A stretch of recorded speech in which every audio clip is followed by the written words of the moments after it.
Fantastic. Here we still are at ACG New York's Women of Leadership Summit, the 7th annual. And we're very lucky to have with us here Laura of Financo, Laura Holden, who's actually the Women of Leadership Chair, the committee chair. So all this great work that has gone on today, the superlatives I'm hearing about the event is due to this lovely lady and her team, she would say. Oh, thank you. Thank you so much. How have you found the event, Laura?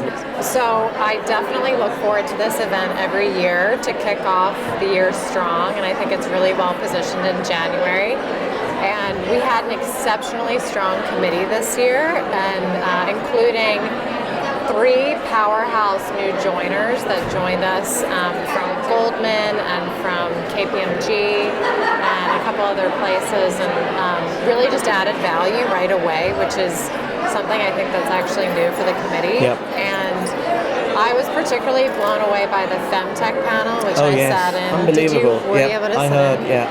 So that was just an exceptional experience. We went through the first 45 minutes not even realizing, because all the intros were so strong and the mission was so strong. And then our keynote was, I thought, just exceptional. And I thought Carolyn in particular was so candid with her responses, and she really didn't try to sugarcoat any of the challenges that she faced in building her business, but then I think I got a lot of takeaways from that fireside.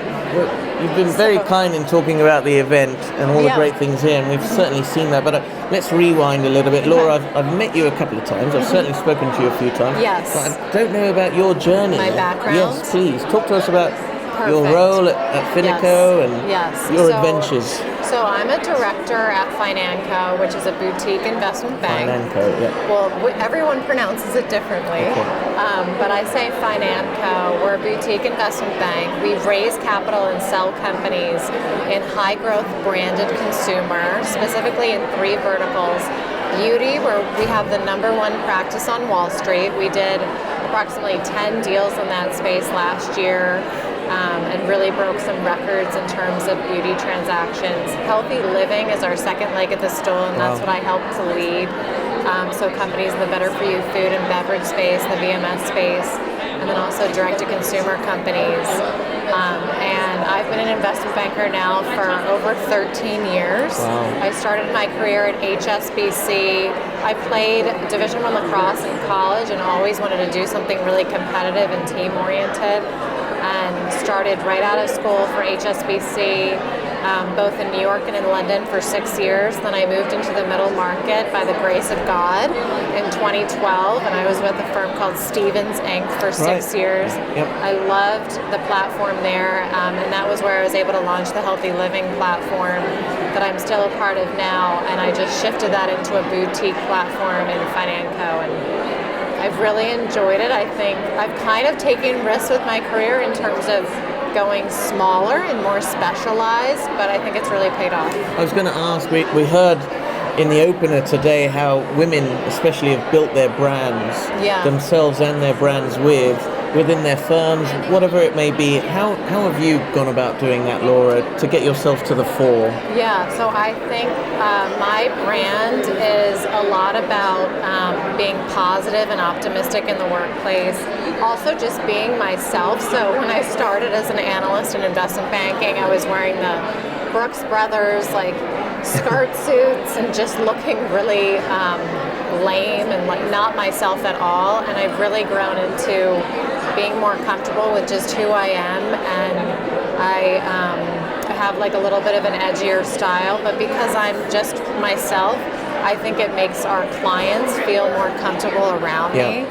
And we happen to work with a lot of private companies, so those are people that don't necessarily like Brooks Brothers suits, or at least don't like talking to people and feeling like they're kind of under a microscope. So I have no comment to that. I won't say. Are you wearing Brooks Brothers? No. Definitely not. But you're certainly an advocate for women, and you're at the helm of the committee that leads women within the member base of ACG. Talk to us about, we're in a new year, new decade, the committee and what's to come, what more things you're going to do. Today's been fantastic, by the way. Well, I think I'm really excited for the 20s, and I really think it's going to be the roaring 20s. And I will say time and time again, private capital is in its infancy, and I really think this is going to be the decade to shape private capital and continue to innovate across all of the various folks that we have and firms that we have represented here. As it relates to women in finance, we're only getting stronger. My class of women, so I'm kind of mid-30s and at the top end of millennials, we're here to stay, and so I think we're really going to change the topography of finance. Yep. And I think that's going to be really exciting. I think it's going to create more leadership, more collaboration. I think women have a heightened sense of collaboration, and I think that's only going to be a positive within finance, and hopefully bringing more people into the fold and making private capital an even bigger contender, and it really already is a huge contender. Amen to that, and I shall say cheers to that. Thank you very much, Cheers. Laura. Here's to a good year. Thank you you. very Yes, much. you too. That's a wrap.